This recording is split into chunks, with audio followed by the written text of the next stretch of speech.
नमस्कार सोनो design YouTube channel को आपण समस्त को स्वागत।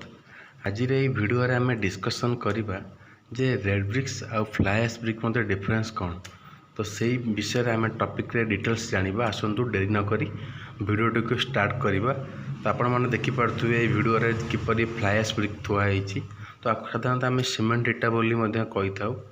तो सीमेंट इटा आजिकल बहुत मात्रा व्यवहार हो देखिपे। तार रिजन है सीमेंट इटा प्रथम कम दाम मिले, जोटिक आम रेड ब्रिक्स कस्ट आमर 9 टंका हेले सीमेंट इटार कस्ट आमको 5 टका मिल जाए। जदि आम बल्क रे अधिक मगाऊ आम आहरी भी लेस पाई जाता। तो प्रथम जिनस यार प्राइसटा बहुत चिपर होता है red bricks too. Second thing है आपन सीमेंट इटा देखिए गोटे पर्टिकुलर साइज आसी था जहाँकि देखा सुंदर होता है। आमर जो घर जो प्लास्टरिंग करुँच मसला भी कम लगी है, कारण जदि आप इटा इटार खंडिया खबर थी ये अधिक मसला लगी है, सेटा भी आर गोटे माने बेनिफिट। और थर्ड थिंग है आप जानते गोटे इटार नॉमिनल साइज है 19 × 9 × 9 सेंटीमीटर। यहाँ आप समस्त जानते जो आमर ये सीमेंट इटा आम जोड़े कर मसला कम लगी है, कारण यार पर्टिकुलर गोटे फ्रेम रे ये बना होगी आसी था, जोटा कि रेड ब्रिक्सटा अलग होता है। मुझे आपन को सीमेंट इटा ये बहुत यूज हुए, प्राय कॉन्ट्रैक्टर बिल्डर्स माने सीमेंट इटा को माने यूज करते प्रिफर करती। तो सीमेंट इटार गोटे खराब है कि आप देखिए सीमेंट इटा वाटर एब्जॉर्प्शन क्षमता बहुत कम। सपोज आपणकर घर आपड़ ब्रिकवार कर सारे देन आपड़ क्यूरिंग करुँच। जदि आप रेड ब्रिक्स आप क्यूरिंग कर दी दिन क्यूरिंग करेंगे आपण घर जितकी स्ट्रेंथ गेन कर।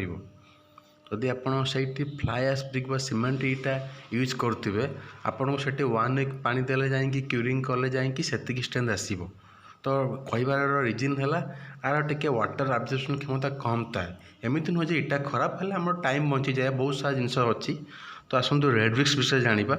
रेड ब्रिक्स साधारणतः आप जानते हैं कादुआ सॉइल वगैरह मिसिक रेड ब्रिक्स होता है। आ रेड ब्रिक्स आम हाथ में तैयारी होता है, जहाँ यार पर्टिकुलर सेप आसी न था जमीक आम सीमेंट इटा आसी था।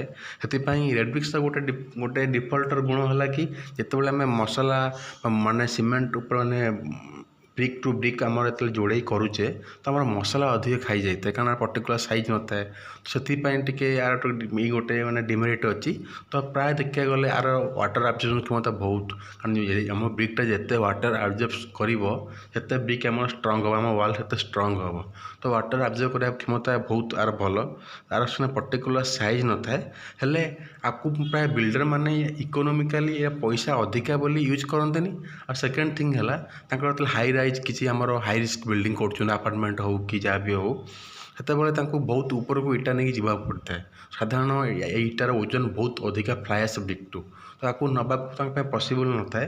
से फ्लाई ऐश ब्रिक भी प्रिफर करते। एमती नुहे फ्लाई ऐश ब्रिक बहुत खराब है, फ्लाई ऐश तुलन आमर रेड ब्रिक्सटा टे बहुत भल होता है। से तार कस्ट टे अधिक आप निजे भी जानते हैं, जार कस्ट अधिका से किसी भी मेरिट अच्छी बोली फ्लाई ऐश ब्रिक रू रेड ब्रिक्स कस्ट अधिका होता है। तो यही सब जिनस आपन को मोर कहबार था। तेणुकर आपण मैंने भी घर तैयारी करबा आप घर को स्ट्रक्चर को स्ट्रंग बनातु। मैं आशा करुँची भिडियोटी को आपको भल लगी। जदि आप घर नक्शा वास्तु अनुसार चाहूँगी ताले आपण आमको संपर्क करेंगे। आमर ऑफिस एड्रेस है नयापल्ली IRC विलेज। आप ऊपर जो स्क्रीन दिए नंबर कॉन्टैक्ट करेंगे। धन्यवाद, आशा करुँची आपको भल लगी।